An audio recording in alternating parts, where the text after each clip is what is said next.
बोला गया है कि जगत मिथ्या ब्रह्म ही सत्य है। मतलब जगत माने प्रकृति, प्रकृति जो है वो माया जो है मिथ्या है और ब्रह्म ही परमात्मा ही सत्य है। परमात्मा एक है, अकर्मानुबंधी है। मतलब ये रजतम इसमें नगण्य है, बिल्कुल है ही नहीं।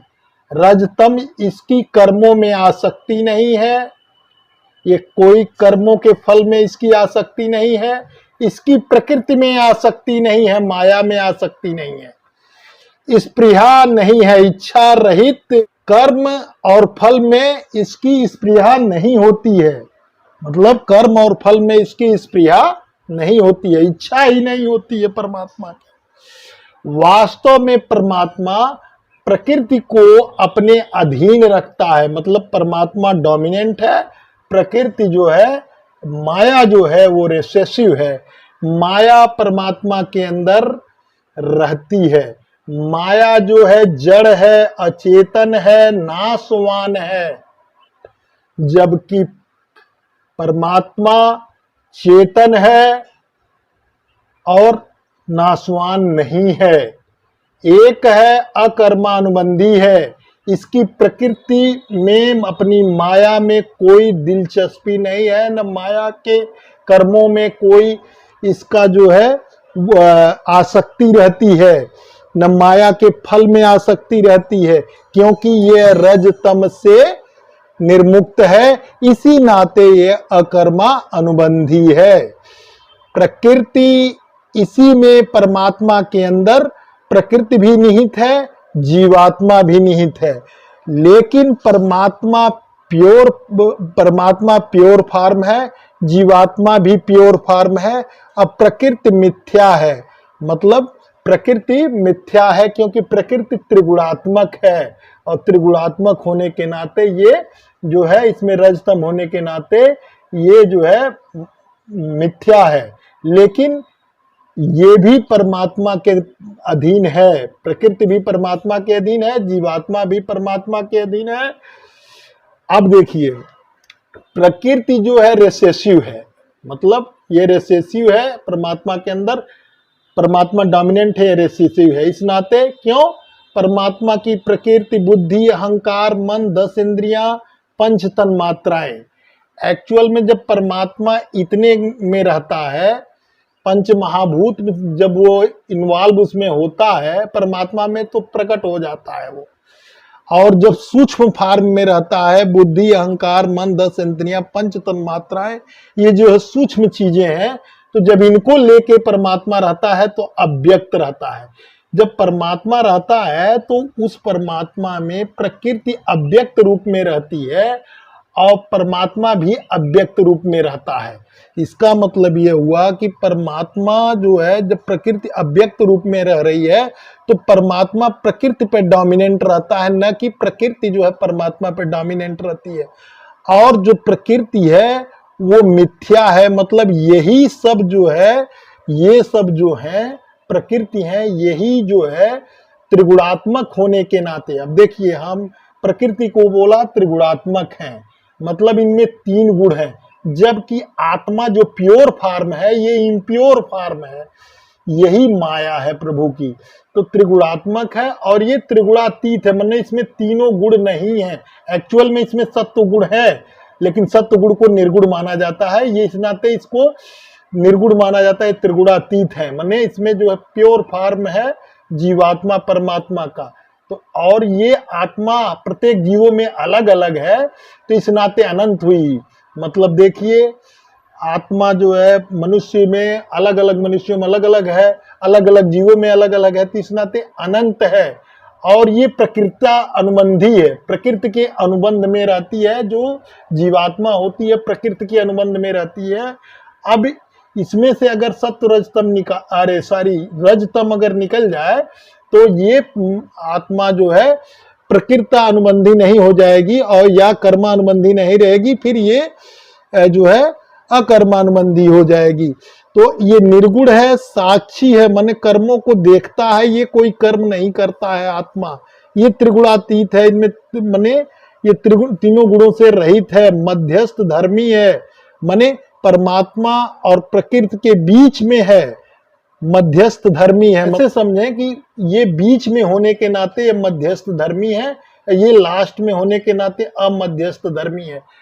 ठीक है, और ये निर्विकार है, ये कोई इसमें कोई विकार नहीं है, और ये अनंत है। परमात्मा का अंश जैसे घड़ा है, घड़ा में आकाश मान लीजिए परमात्मा हो, और घड़े में आकाश का जो जो प्रतिबिंब विभिन्न प्राणियों में पड़ता हो वो जीवात्मा है। तो ये आकाश मान लीजिए पूरा ब्रह्मांड को लिए हुए, समाहित किए हुए, पूरे ब्रह्मांड को समाहित किए हुए परमात्मा है। अब परमात्मा में पूरा ब्रह्मांड है, मतलब प्रकृति भी है, जीवात्मा भी है, तो पूरा ब्रह्मांड भी है, मतलब प्योर फॉर्म भी है परमात्मा के अंदर, इम्प्योर फॉर्म है। लेकिन इम्प्योर फॉर्म परमात्मा पर डोमिनेंट नहीं हो पाता है, और प्योर फॉर्म में ही परमात्मा रहता है। लेकिन जब परमात्मा को आवश्यकता लगती है तो वो जो है प्रकृति को अपने बस में करके योग माया से प्रकृति से जुड़ के प्रकट हो जाता है, तो वो सगुण हो जाता है। और जब उसको मन करता है कि प्रकृति से हट जाना है, तो प्रकृति से गायब हो जाएगा, हटकर वो निर्गुण हो जाएगा। तो इसका मतलब इसके अंदर वो टेंडेंसी है परमात्मा के अंदर, जब चाहे तो प्रकृति से जुड़ सकता है, जब चाहे तो प्रकृति से हट सकता है। तो इसी नाते ये डोमिनेंट है, क्योंकि जो ज्ञानी होगा वो अज्ञानी पर, इम्प्योर पे डोमिनेंट होगा। तो इसी नाते परमात्मा जो है इन प्रकृति पर डोमिनेंट पड़ता है। जीवात्मा भी चूंकि परमात्मा का अंश है, इसी नाते जीवात्मा भी प्रकृति पर डोमिनेंट होती है। लेकिन प्रकृति पे डोमिनेंट इस वजह से जीवात्मा नहीं हो पाती है कि प्रकृति में रजतम से ये प्रकृति अनुबंधी हो जाती है, इस वजह से। लेकिन जिन व्यक्तियों में जीवात्मा प्रकृति पर डोमिनेंट हो जाती है, वो परमात्मा तुल्य हो जाते हैं, उनको कर्मों का क्षय हो जाता है, उनमें से रजतम निकल जाता है, वो अपने कर्म का क्षय कर लेते हैं, चाहे राजयोग, चाहे हठ योग, चाहे कर्म योग, चाहे प्रायश्चित से, चाहे जिस तरह से वो अपना करके जो है वो अपने कर्म को क्षय करके प्रकृति के, जो इसी नाते कहा गया है जो भी कर्म किए जाते हैं प्रकृति के द्वारा किए जाते हैं। और परमात्मा जीवात्मा प्रकृति के बीच में परमात्मा जीवात्मा माया या प्रकृति के बीच में ये रहने के नाते इसको मध्यस्थ धर्मी कहा जाता है। अब देखिए ये साक्षी है, माने निर्गुण है, ये साक्षी है और दृष्टा है, माने केवल देखता है, कुछ करता नहीं है। अप्रसव धर्मी है, मतलब ये ऐसा नहीं है कि इसकी जो है किसी प्रसव के द्वारा उत्पन्न हुआ है। जीवात्मा प्रसव के द्वारा उत्पन्न नहीं हुआ है। आत्मा जो है, जो भी चीजें प्रसव धर्मी है या जो है बीज धर्मी है, ये सब प्रकृति है। ये अप्रसव धर्मी है, निर्विकार है, अनंत है, अबीज धर्मी है। इसके यही सेम गुण, बस इसमें क्या है, ये एक है, जीवात्मा अनंत है। मैंने बताया ना, जैसे आकाश हो, पूरा ब्रह्मांड को एक में, पूरा ब्रह्मांड को समाहित हुए परमात्मा है, तो एक है। और ये जिस जैसे मैंने घड़े में आकाश को, जहां जहां बादल रहेंगे वहां घड़े में बादल दिखाई देगा, जहां जहां साफ रहेगा वहां, तो ये परमात्मा का आकाश रूप, ब्रह्मांड रूप जो है घड़े में जो जिस आत्मा जीवात्मा में जिस तरह दिखाई देता है उस तरह वो, लेकिन ये सब जो है जीवात्मा के ही अंश है। और उसी तरह वो जीवात्मा हर शरीर में अलग अलग जीवात्मा माने परमात्मा का अंश रहता है। और हर शरीर के अलग अलग रूप, नयन, नाक, नक्शे इस वजह से होते हैं कि उसके कर्म रज तम और कर्म के अनुसार उसकी योनि, और जो है वो कर्मानुबंधी या प्रकृति के अनुसार ही उसके योनि और जो है उसके स्वरूप को परमात्मा ही डिसाइड करता है। तो ये अब मध्यस्थ धर्मी हो गया, ये अप्रसव धर्मी हो गया। इसमें मतलब डिलीवरी से इसकी उत्पन्न नहीं हुई है, ये मध्यस्थ धर्मी है। ये निर्विकार है, इसमें विकार नहीं है, क्योंकि परमात्मा का अंश है, प्योर है। ये अनंत है, सभी प्राणियों में इसका अंश अलग अलग बटा हुआ है, जैसे घड़े में हमने बताया। ये अबीज धर्मी है, ये मतलब उत्पन्न नहीं होता है किसी से उत्पन्न नहीं, तो कोई इसका उत्पन्न करने वाला नहीं है, आदि अनादि है। आत्मा जब से परमात्मा है तब से आत्मा है। अबीज धर्मी है, निर्गुण है, भोगता है। और ये सब जो 23 तत्व हैं ये करण हैं और कार्य हैं। जैसे आत्मा क्या है, अव्यक्त रूप में स्वरूप में कारण है, हेतु है ना। तो हेतु है और जो प्रकृति है वो साधन है और कार्य है। तो हेतु के द्वारा मतलब ये निमित्त कारण हुआ, ये निमित्त कारण हुआ, ये उपादान कारण हुआ। तो निमित्त कारण जो है हेतु होने से उपादान कारण माने ये सब साधन है, ये जो प्रकृति के जो उपादान कारण बुद्धि मन अहंकार 10 पंच महाभूत पंच इंद्रियां ये सब साधन है, इनसे जो है कार्य क्या है, शरीर का निर्माण हुआ। अब अगर ये सब राइट कर ले जाएं तो ये आत्मा जो है फिर परमात्मा में मिल जाएगी।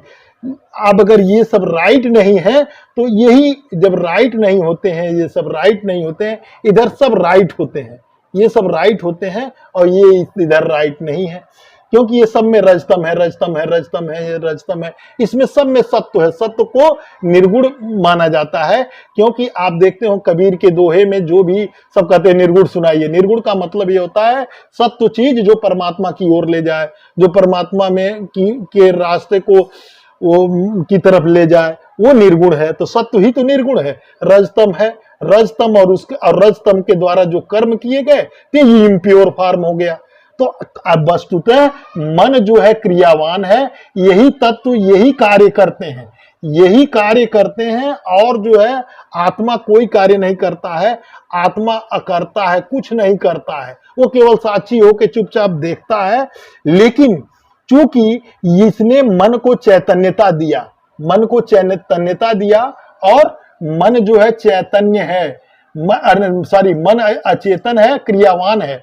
तो जब इसने इसको चैतन्यता दे दिया तो ये अब लगा उल्टा सीधा काम करने, क्योंकि इसे रजतम से ग्रसित है तो उल्टा सीधा काम करने से इस नाते बेचारा, जैसे मान लीजिए जैसे भस्मासुर को शंकर जी ने दे दिया चैतन्यता, दे मान लीजिए दे दिया मन को। अब ये मन भस्मासुर है, रजतम से युक्त है, तो जब ये इसको दे दिया तो अब ये उल्टे सीधे काम करने लगा। तो ये निमित्त हेतु हो गया। अब हेतु हो गया तो सब किसको कहेगा, सब कहेगा यार तो मान लीजिए ये तो गलत था ही, लेकिन तुम तो नहीं गलत थे, मतलब जीवात्मा तो गलत नहीं थी, इसको नहीं देना चाहिए था।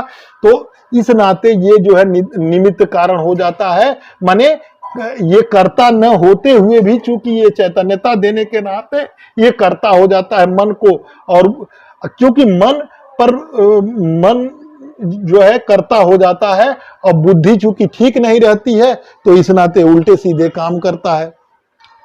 अब इधर देखते हैं तो जब ये कर्ता हो गया, अब ये देखिए ये एक है, निर्गुण है, त्रिगुणातीत है, प्रसवधर्मी है, बीजधर्मी है, निर्विकार है, पर है, क्षेत्र है। ये क्या है, ये भी पर है, श्रेष्ठ है। ये प्रकृति अपरा है, अश्रेष्ठ है, क्योंकि इसमें इम्प्योरिटी है, अश्रेष्ठ है। तो पर ये है, भोक्ता ये है, क्योंकि अब भाई दे दिए तो हमें भोगना ही है, दे दिए तो भोगो। और जैसे शंकर जी ने भस्मासुर को आशीर्वाद दे दिया तो फिर उसे भोगना पड़ा। तो अगर मन को उस चीज को जो है मन को अगर ये सब चीजें राइट कर लेंगे हम, तो हमारा जो है इससे पिंड छूट जाएगा। तो यथार्थ अब देखिए परमात्मा भी इंद्रियों से युक्त नहीं है, इंद्रिय से युक्त होने पर इंद्रिय यथार्थ रूप से इंद्रियों से रहित है, ये कुछ नहीं है इसके अंदर, इंद्रियों से रहित है, ये इंद्रियां नहीं है, केवल मन बुद्धि, अहंकार भी नहीं है परमात्मा के अंदर, मन बुद्धि है। मन बुद्धि और मन बुद्धि एनालाइज कर लेती है और उसकी बुद्धि एकदम निश्चयात्मक बुद्धि है, सत्या बुद्धि है। और मन भी एकदम फुल्ली जो है उसका डोमिनेंट है, और मन के अंदर जो है फुल्ली जो है आत्मा के अंदर समाहिष्ट है उसका, तो आत्मा के अंदर समाहिष्ट है। तो इसका मतलब ये है मूर्त रूप में जब परमात्मा आता है, जब परमात्मा इसको एक्चुअल में परमात्मा के अंदर आप सीधी सीधी बात जानिए कि बुद्धि भी सही है, अहंकार भी उसका सही है, मन भी सही है, 10 इंद्रियां सही है, पंच महाभूत, और वो प्रकृति से लिप्त नहीं होता। अगर प्रकृति से लिप्त भी होता है तो वो जो है ये चीजें उसकी एकदम राइट है, तो ये चीजें उस पर डोमिनेट नहीं हो पाती हैं, इसको रेसेसिव हुई रहती हैं, और ये जो है फिर प्रकट हो जाता है। जब प्रकट हो जाएगा तो वो सगुण हो जाएगा। और जब कोई चीज अव्यक्त अवस्था में रहती है तो निर्गुण हो जाती है, और जब व्यक्त अवस्था में रहती है तो सगुण हो जाती है। तो मूर्त रूप में जब रहेगी तो सगुण हो जाएगी, अमूर्त रूप में वो निर्गुण हो जाएगी। तो जब परमात्मा की इच्छा होती है तब जाके वो प्रकृति से जुड़ के अपने को प्रकट होता है। मान लीजिए हम हनुमान जी का पूजा कर रहे हैं, अब हम अव्यक्त अचेतन है, मूर्ति क्या है, अचेतन है, उसमें कुछ नहीं है, लेकिन वो निर्गुण रूप में आके, अव्यक्त रूप में आके हमारे द्वारा चढ़ाए गए प्रसाद को खा लिया, खा के चले गए। लेकिन अगर हमारी इतनी ज्यादा मतलब तपस्या है कि वो हमसे बहुत ज्यादा खुश है और हम उनका दर्शन चाहते हैं कि प्रभु दर्शन करिए, तो वो खट दे, प्रकृति परमात्मा प्रकृति को अपने अधीन करके, और सात्विक सब चीजें रहेंगी उसके अंदर, सब चीजें सही रहेंगी उसमें। पंचमहाभूत भी जो है वो लेगा, लेकिन कुछ समय के लिए लेगा, फिर छोड़ देगा तुरंत, क्योंकि उसके वो डोमिनेंट है। तो वो जो है फिर प्रकट होके फिर योग माया, इन प्रकृति से योग माया करेगा, और योग माया से प्रकट होके वो अपना फिर दर्शन देके फिर प्रकृति से वियोग माया के द्वारा फिर जो है इसको गायब हो जाएगा। तो इसका मतलब ये है कि परमात्मा भी जो है जब चाहे तो कर्मानुबंधी हो सकता है, जब चाहे तो अकर्मानुबंधी हो सकता है, जब चाहे, लेकिन वो ना हर स्टेज में अकर्मानुबंधी ही रहना पसंद करता है। वो दृष्टा है, वो देखता है, सब चीजों को दृष्टा है, उसकी ज्ञान बुद्धि सब सही है, वो देखता है, निर्गुण है, पर है, श्रेष्ठ है, ये अपने क्षेत्र की जानकारी रखता है। तो क्षेत्र इसके क्या है, प्रकृति है इसका क्षेत्र, और जीवात्मा क्षेत्र है, और पूरा ब्रह्मांड क्षेत्र है। तो ये पूरे अपने ब्रह्मांड की जानकारी रखना, ये अपने क्षेत्र। और ये क्या है, ये भी क्षेत्रज्ञ है, ये शरीर की जानकारी, जीवात्मा अपने शरीर की जानकारी रखता है, अपने शरीर की जानकारी रखता है, तो ये क्षेत्रज्ञ है। अब देखिए हमारे पास योग होता है, तो योग में हम क्या करते हैं कि जो है क्षेम मतलब जो हमारे पास है वो हम बचाए रखें, क्षेम और योग। और जो है तो हमारे पास मान लीजिए अभी ये चीजें हमें मिली हुई हैं, हमारी आत्मा है और हमारे पास रजतम भी है, सत्व भी है। अब हम क्या करें, अगर रजतम को हटा लें किसी तरह से, चाहे हम प्रायश्चित करके, चाहे भगवान का कर्म योग करके, चाहे किसी तरह से रजतम को हटा लें, तो हम त्रिगुणात्मक से त्रिगुणातीत हो जाएंगे। अमध्यस्थ धर्मी से जो है हम जो है अमध्यस्थ धर्मी नहीं रह जाएंगे, प्रसव धर्मी नहीं रह जाएंगे, विकार युक्त नहीं रह जाएंगे, बीज धर्मी नहीं रह जाएंगे। और ये जो एक है ये इससे मतलब इससे हट के हम फिर इधर आ जाएंगे।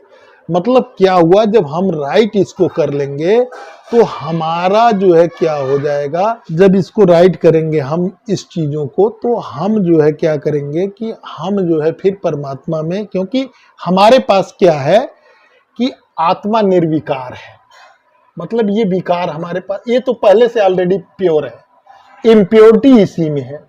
अगर इसकी इम्प्योरिटी हम दूर कर लें, मतलब हम किसकी इम्प्योरिटी दूर कर लें, बुद्धि हमारी निश्चयात्मक हो जाए, अहंकार हमारा नष्ट हो जाए, मन हमारा आत्मा के अंदर समाधिस्थ हो जाए, इंद्रियां हमारी जो है विषयों से निवृत्त हो जाए, पंच तन्मात्राएं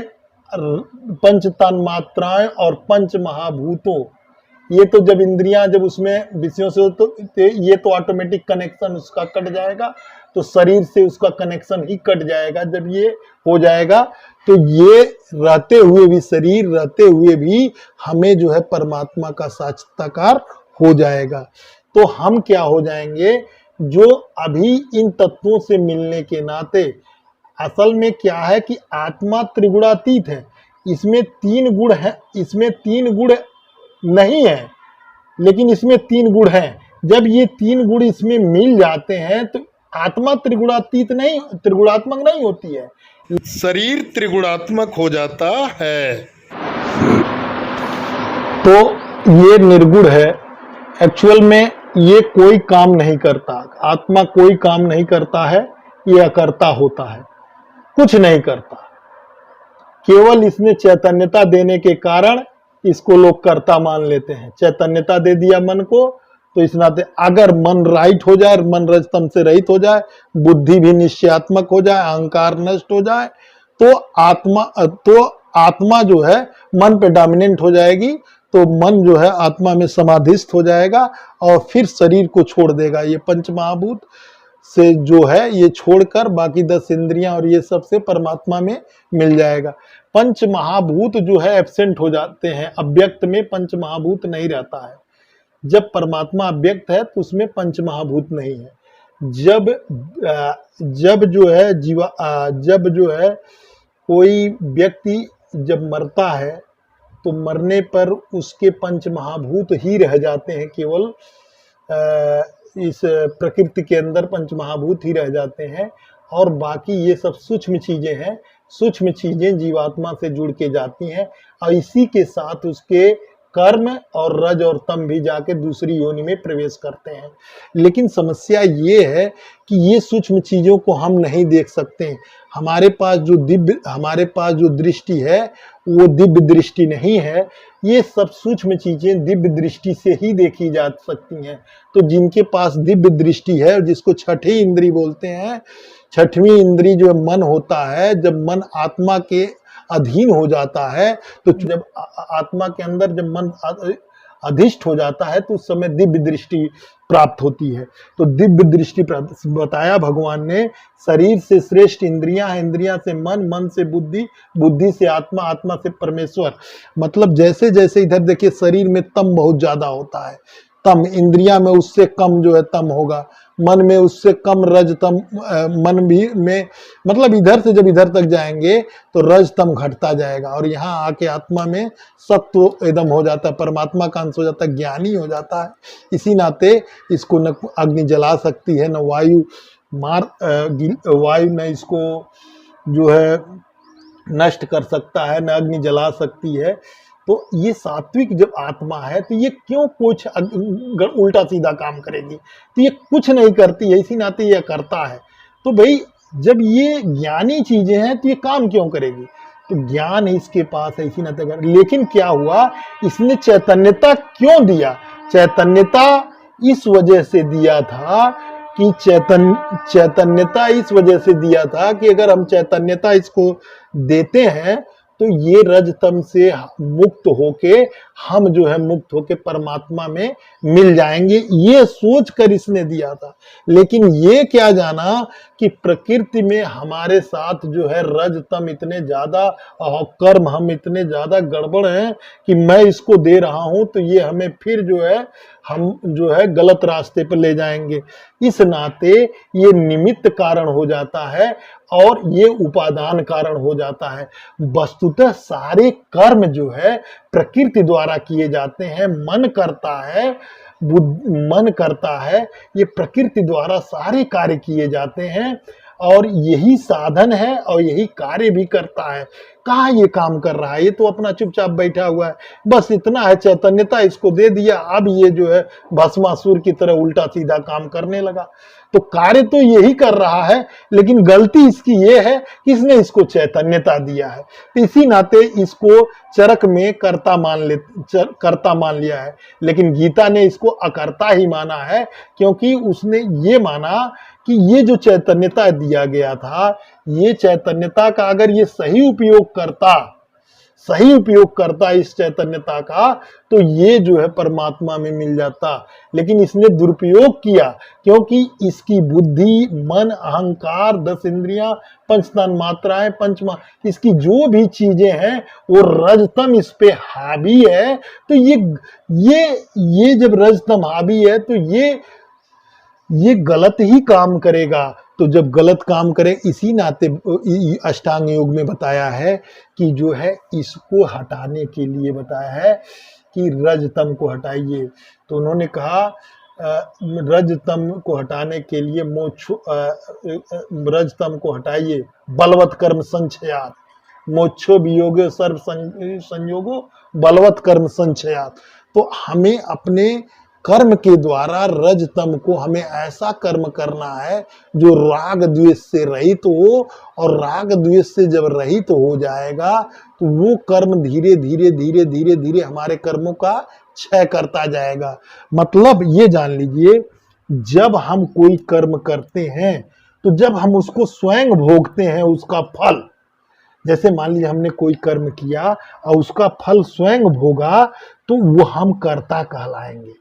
लेकिन अगर हम उसका फल भोग नहीं रहे हैं, उसका फल पूरा समाज भोग रहा है। हम कोई ऐसे काम करें कि जिसका फल पूरा समाज भोगे, तो मतलब भगवान कहते हैं कि वो कर्म जो है करते हुए भी वो अकर्ता होता है, क्योंकि वो आसक्ति, अहंकार और आसक्ति से रहित किया जाने वाला कर्म है, इस नाते वो अकर्ता माना जाता है। भाई जैसे जो हम करेंगे उसी को हम भोगेंगे, लेकिन अगर हमारा कर्म ऐसा हो कि जो है पूरे समाज के कल्याण के लिए हो, सभी प्राणियों के कल्याण के लिए हो, मान लीजिए कोई ऐसा हम कर्म करें कि जो है सभी प्राणियों को खाना मिले, सभी प्राणियों को जो है सुख मिले, सभी प्राणियों को दुख किसी प्राणियों को न हो, तो वो हम जो है निष्काम भाव से करें, और उसको ये न रहे हम अंदर अपने ये इच्छा न रखें कि इसका मुझे फल मिलेगा, बस मुझे इसको करने में आपको आनंद आए, लेकिन उसकी इच्छा न हो, तो वो कर्म करते हुए भी अकर्ता हो जाता है। लेकिन जब कर्म करते हुए वो स्वयं अपने को भोगता है तो वो कर्ता कहलाता है। तो यहाँ पर क्या है, कर्ता और अकर्ता। अकर्ता का मतलब ये हुआ कि ये वाकई में कुछ नहीं करता है।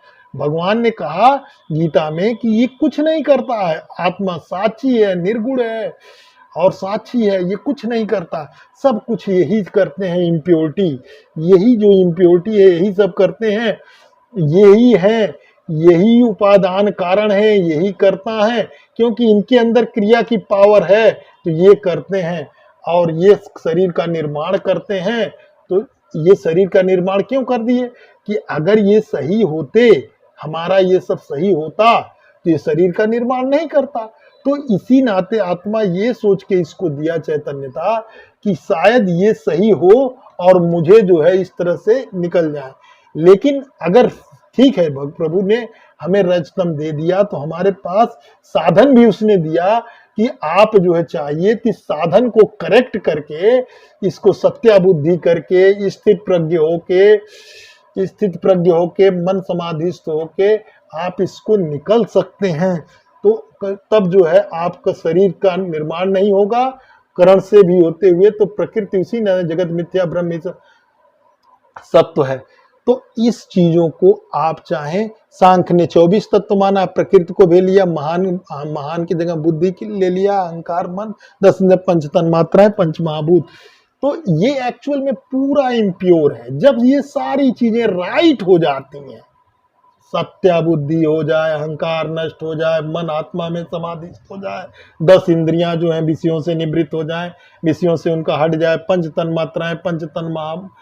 तन मात्राएं सूक्ष्म है तो वो तो रहेंगी ही रहेंगी, उसमें तो पंच महाभूतों से पंच तन मात्राएं, मतलब पंच महाभूत, ये जो शरीर में जो है, ये शरीर में जब इसका मन समाधिस्थ हो जाए तो इनका ऑटोमेटिक कनेक्शन कट जाएगा, और ये रहते हुए भी शरीर में इसको कुछ, इनसे कोई काम नहीं हो पाएगा। तो जब इनसे कोई काम नहीं हो पाएगा तो फिर ये एक तरह से रहे चाहे न रहे, या निग्लेक्ट ही है। तो फिर जो है मन जो है समाधिस्थ होकर फिर अपने कर्मों का क्षय करता है। तो जो योगी पुरुष होता है क्या करता है, योग द्वारा अपने कर्मों का क्षय करता है। तो वो बलवत कर्म संचयात, वियोगो सर्व संयोगो बलवत कर्म संचयात। तो उन्होंने बोला कि मोक्षो रजस तमो अभावात बलवत कर्म संचयात, बल कर्म योगी या किसी तरह से इसको क्षय करते हैं, बलवत कर्म संचयात, वियोगो सर्व संयोगो, तो हमारा सर्व संयोग से वियोग हो जाता है, अपुनर्भव उच्चते। अब देखिए, अगर हम किसी को मन से, वाणी से, कर्म से किसी का अहित न करें, मान लीजिए हम न्यूट्रल रहते हैं, मन से, कर्म से, वाणी से हम किसी का अहित न करें, तो हम जब न्यूट्रल रहेंगे तो ये जो चीजें हैं जैसे हैं वैसे पड़ी रहेंगी, न हमको मतलब कोई फल मिलेगा, न हमारे कर्म जो है कर्म ज्यादा बुरे कर्म बढ़ेंगे। तो अगर हम न्यूट्रल रहेंगे, लेकिन अगर हम न्यूट्रल रहते हैं तब भी हमारा शरीर धीरे धीरे कर्मों को भोगता हुआ क्षय कर ले जाएगा। मान लीजिए हम जो है न्यूट्रल रहते हैं, हम हर समय न्यूट्रल रहते हैं। अगर न्यूट्रल हम रहें, मन से, कर्म से, वचन से हम न्यूट्रल रहें, तो हमारा जो पूर्व जन्मकृत कर्म है, और जो अभी तक किया है वो कर्म जो जमा हुआ है रजतम के कारण, वो धीरे धीरे जब आज से हम न्यूट्रल रहना शुरू कर देंगे तो धीरे धीरे वो शरीर भोगते भोगते उन कर्मों का क्षय कर ले जाएगा। लेकिन अगर हम चाहते हैं अभी सब कर्मों का हमें क्षय करना है तो हमें कर्म करना पड़ेगा, उस कर्म को क्षय करने के लिए अच्छे कर्म करना पड़ेगा। मन कर्म और वाणी से जो हमने पहले बुरे कर्म किए हैं उसको हम रजतम से जो युक्त होकर बुरे कर्म किए हैं उसको फिर हमें जो है रजतम से निर्मुक्त होके अच्छे कर्म द्वारा उन कर्मों का क्षय करके तब जाके ये जीवात्मा जो है परमात्मा में मिल जाएगी, क्योंकि इसका साधन भी सही हो गया। अब जब साधन सही हो गया तो इसको जो है ये पंच महाभूत यहीं छोड़ेगा, अब पंच तन मात्राएं 10 इंद्रियां मन और बुद्धि ये सब सूक्ष्म चीजें होते हुए सूक्ष्म चीजें से होते हुए परमात्मा में चला जाएगा। और इसी नाते प्रकृति जो है, ये सब तो मैंने बताया प्रसव धर्मिणी है भाई, प्रकृति ही प्रसव कराती है, प्रकृति ही जो है बीज धर्मी है, माने बीज से उत्पन्न कराती है, प्रकृति विकार युक्त है, ये अमध्यस्थ धर्मी है। परमात्मा और प्रकृति के बीच में कौन है? जीवात्मा है, तो जीवात्मा मध्यस्थ धर्मी हुआ, ये अमध्यस्थ धर्मी हुआ। और प्रकृति जो है जीवात्मा अनंत है, जैसे मैंने बताया आकाश है, आकाश मान लीजिए परमात्मा है, पूरे ब्रह्मांड में आकाश ही बहुत ज्यादा है, और जो है प्लेनेट है और सब जगह आकाश है पूरे ब्रह्मांड में। तो मान लीजिए आकाश में परमात्मा है और प्लेनेट के अंदर भी परमात्मा है। प्लेनेट तो प्रकृति हो गई, अचेतन हो गया, वहां प्लेनेट में जो है दो चीजें होंगी, पेड़ पौधे होंगे, जो भी चीजें हों, पेड़ पौधे होंगे, जीव होंगे, तो जीव होंगे तो उसमें जीवात्मा होगी, पेड़ पौधे होंगे तो पेड़ पौधे में भी जीवात्मा होगी। लेकिन जो पंच महाभूत हैं, वायु जल अग्नि पृथ्वी, जो अचेतन द्रव्य हैं, हमने बोला ना सइंद्रिय चेतनम द्रव्यम निरेंद्रिय अचेतनम, तो निरेंद्रिय का मतलब ये हुआ कि तो सइंद्रिय चेतन द्रव्य भी दो तरह के हो जाते हैं, वैश चेतन अंतस चेतन। अंतस चेतन में हमारे प्लांट आ जाते हैं, और जो है चेतन में हमारे जो है वो द्रव्य आ जाते हैं, जो कि हम लोग आ जाते हैं, जो वही चेतन में हम लोग आ जाते हैं। अंतस चेतन में उनको, अंतस चेतन माने वो किसी का प्रतिकार नहीं करते हैं, इस नाते। और हम लोग क्या है, अगर हम लोग वही चेतन है तो हम लोगों को कोई चीज अगर दुख होता है तो हम उसका व्यक्त भी कर लेते हैं।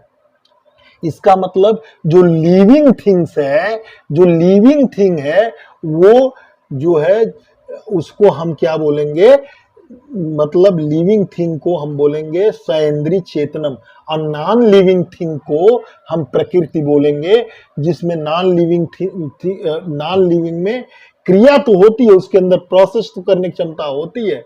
नॉन लिविंग, अब जैसे मान लीजिए नॉन लिविंग में पृथ्वी है, स्टील है, कृत्रिम वस्तुएं हैं, आर्टिफिशियल वस्तुएं हैं, जो भूगर्भ के स्वर्ण है, रजत है, ताम्र है, ईंट है, पत्थर है, नॉन लिविंग चीजें हैं। तो लेकिन इसमें गुण तो होता है, इनमें गुण होगा, इनके द्वारा कर्म भी होंगे। तो उसी तरह ये सब अचेतन द्रव्य है, नॉन लिविंग चीज में है। लेकिन बुद्धि, अहंकार, मन, 10 इंद्रियां, पंच तन्मात्रा, पंच महाभूत, ये प्रकृति हैं, ये जड़ हैं, ये अचेतन है, ये नाशवान है। और जीवात्मा न नाशवान है, ये प्योर चीज है, ये नाशवान नहीं है, ये प्योर चीज है, ये जो है लिविंग चीज है। ये जो है प्योर चीज होने के नाते ये जो है परमात्मा का अंश है, ये परमात्मा का अंश है। इसके द्वारा कोई काम किए नहीं जाते हैं, परमात्मा के द्वारा भी कोई काम नहीं किए जाते हैं। परमात्मा भी साक्षी है, ये भी साक्षी है, देखता है। लेकिन जब ये प्रकृति को अधीन कर लेता है तो परमात्मा भी प्रकट हो सकता है। और जब प्रकृति से वियोग माया कर लेगा, जब योग माया प्रकृति से करेगा, माया से जब योग करेगा तो ये प्रकट हो जाएगा, और जब वियोग करेगा तो गायब हो जाएगा। इसी तरह जीवात्मा भी जब माया से प्रकृति से योग करती है तो वो प्रकट हो जाती है, और जब जीवात्मा माया से वियोग करती है तो परमात्मा में चली जाती है। अब योग और वियोग इस चीज पर कर्म के अनुसार कर्म पर निर्भर करता है कि वियोग कब होगा और योग कब होगा। अगर मान लीजिए वियोग करना है इसको, तो रजतम को हटाना पड़ेगा, तो ये जीवात्मा वियोग करके परमात्मा में चली जाएगी, कर्मों का क्षय करना पड़ेगा। और क्योंकि ये वास्तव में जीवात्मा परमात्मा का ही अंश है। तो देखिए जो गुण परमात्मा में है वही सारे गुण है, त्रिगुणातीत, त्रिगुणातीत, अप्रसवधर्मी, अप्रसवधर्मी, अबीजधर्मी, अबीजधर्मी, ये भी अबीजधर्मी, निर्विकार, निर्विकार, पर है, श्रेष्ठ है, ये भी श्रेष्ठ है, और ये क्षेत्रज्ञ है, ये भी क्षेत्रज्ञ, अपने क्षेत्र की जानकारी रखता है, ये एक है। ये बस अंतर क्या है, परमात्मा जो है एक है, ये अनंत है, पूरे ब्रह्मांड में हर जीवों में वो है। और ये जीव की बात होती है, हर जीवों में अलग अलग आत्मा, मतलब आत्मा परमात्मा का ही अंश है, तो अनंत हो जाता है। ये अकर्मानुबंधी है, क्योंकि इसके ये रज तम से निर्मुक्त है, इसको कर्मों में कोई आसक्ति नहीं है, ये इसको प्रकृति बांध नहीं सकती, ये प्रकृता अनुबंधी है, ये प्रकृता अनुबंधी नहीं है। परमात्मा इसमें डोमिनेंट है, और इसमें जो भी बुद्धि है, अहंकार है, मन है, अहंकार नष्ट हो चुका है परमात्मा का, बुद्धि सत्या बुद्धि है, मन आत्मा में समाधिस्थ है परमात्मा का, 10 इंद्रियां जो हैं वो इंद्रियों से रहित है, इंद्रियों से रहित है। उसको इंद्रियों की जरूरत क्या है, जब 6वीं इंद्रिय उसके पास मन समाधिस्थ हो गया तो दिव्य दृष्टि ऑटोमेटिक आ जाती है, तो इन इंद्रियों की कोई आवश्यकता ही नहीं रह जाती है। पंच तन्मात्राएं, पंच तन महाभूत, ये जो पंच तन्मात्राएं हैं, पंच महाभूत है, ये भी सूक्ष्म रूप से रह भी सकते हैं, नहीं रह सकते हैं। जब उसको प्रकट होना होगा तो इनको अब इनसे जुड़ेगा।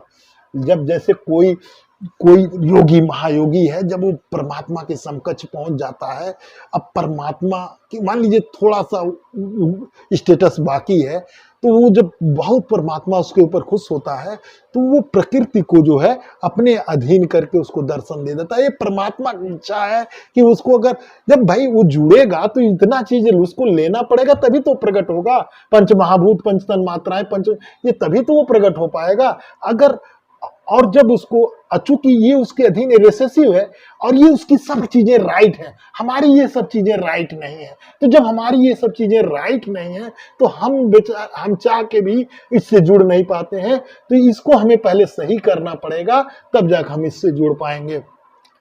तो अगर देखा जाए तो परमात्मा और जीवात्मा में कोई अंतर नहीं है, केवल जीवात्मा परमात्मा अकर्मानुबंधी है, एक है, और जीवात्मा जो है प्रकृति अनुबंधी है। और ये प्रकृति अनुबंधी नहीं है, ये प्रकृति इसके ऊपर डोमिनेंट नहीं है, और ये कर्मानुबंधी है।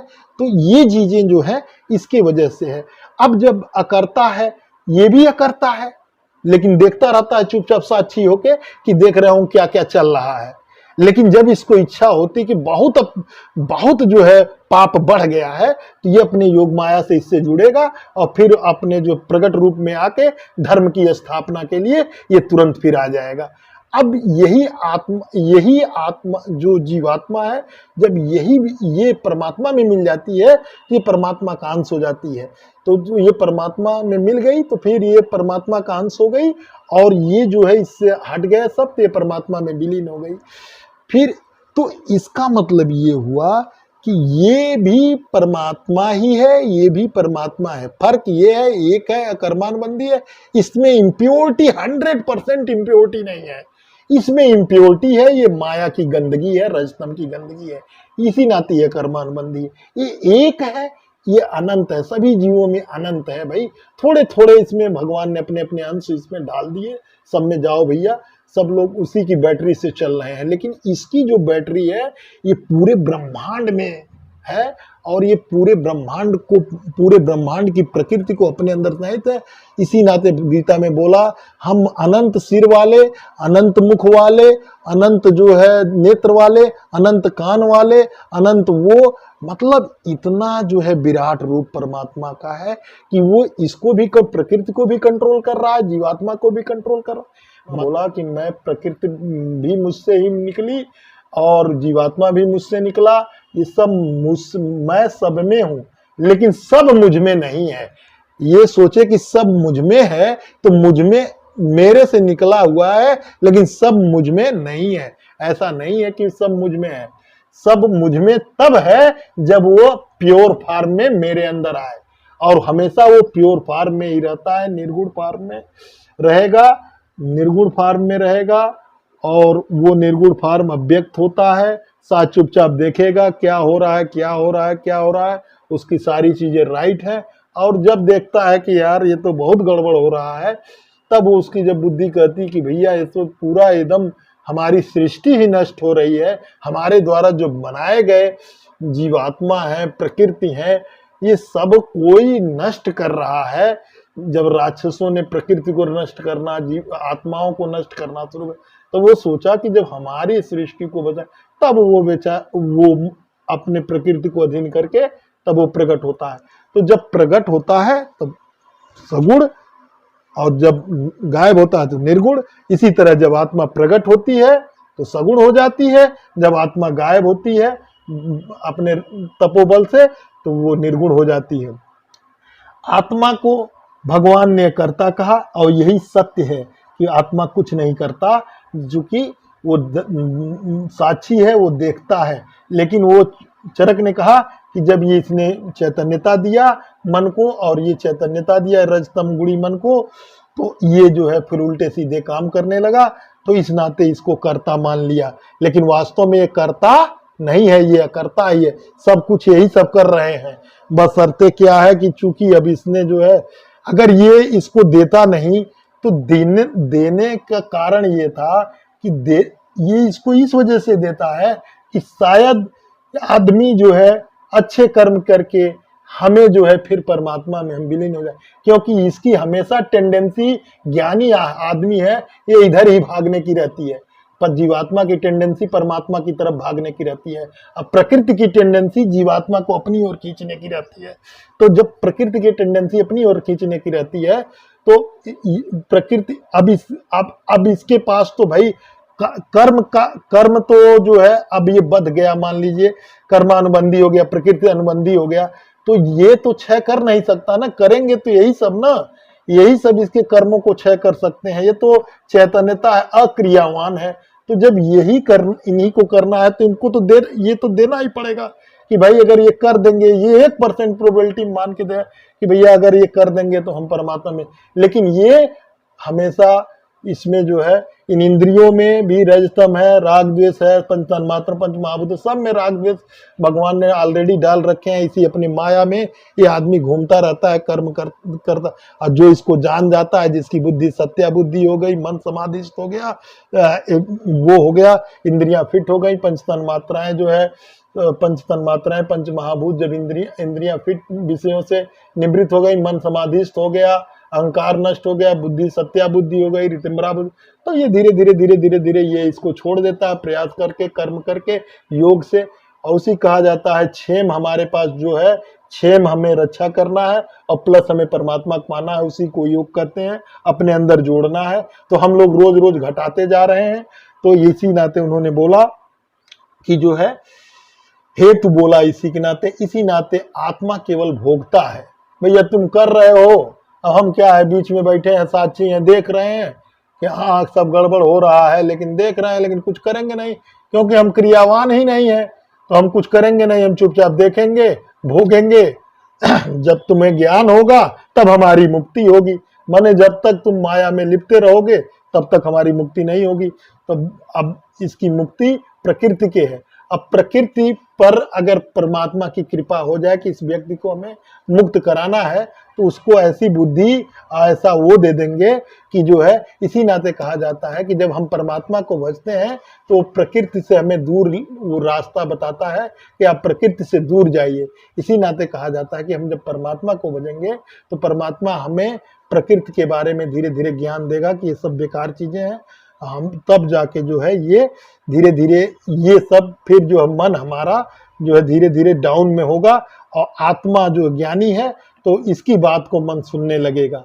तो पहले हम योग में यही करते हैं कि हम धीरे धीरे आत्मा को मन के ऊपर डोमिनेट करते हैं, रजतम को घटाते जाते हैं, तब जाके हम जो है धीरे धीरे प्रोसेस में हम जो है उसको पकड़ पाते हैं।